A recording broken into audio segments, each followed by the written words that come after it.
On February 6, 1961, Carolyn Lima and Elaine Perez, then known as Leslie Douglas Ashley, arrived at the Houston office of realtor Fred Tones for a prearranged sexual encounter. Authorities discovered Tones's body later that night.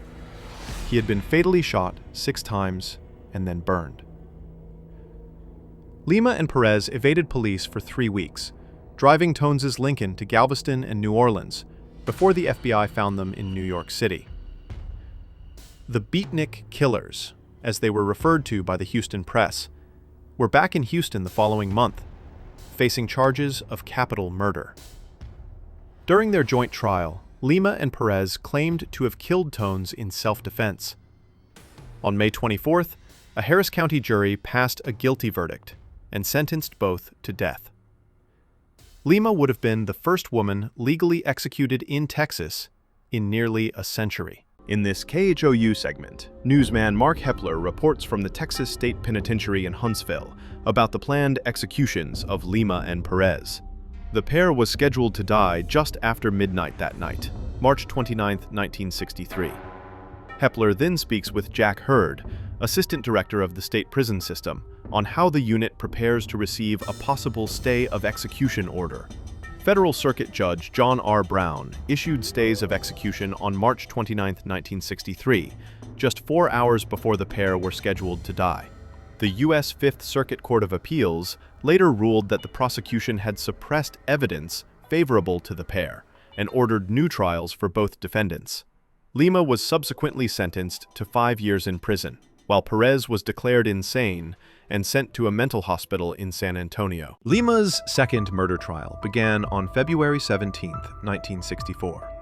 Harris County District Attorney Frank Briscoe led the prosecution. Defense attorney Clyde Woody headed the defense. Criminal District Judge Myron A. Love presided.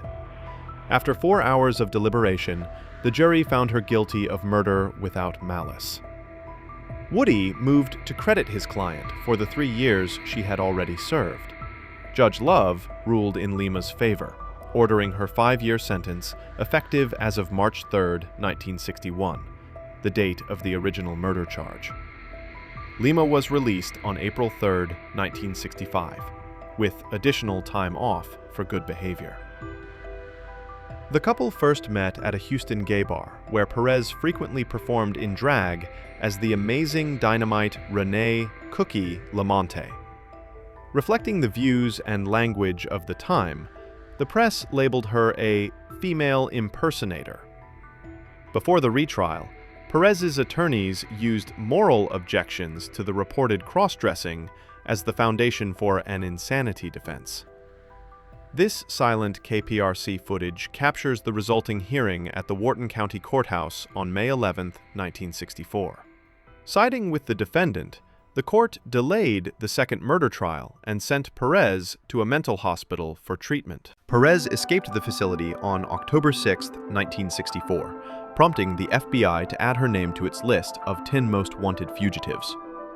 Agents took Perez into custody in Atlanta, Georgia, 6 months later.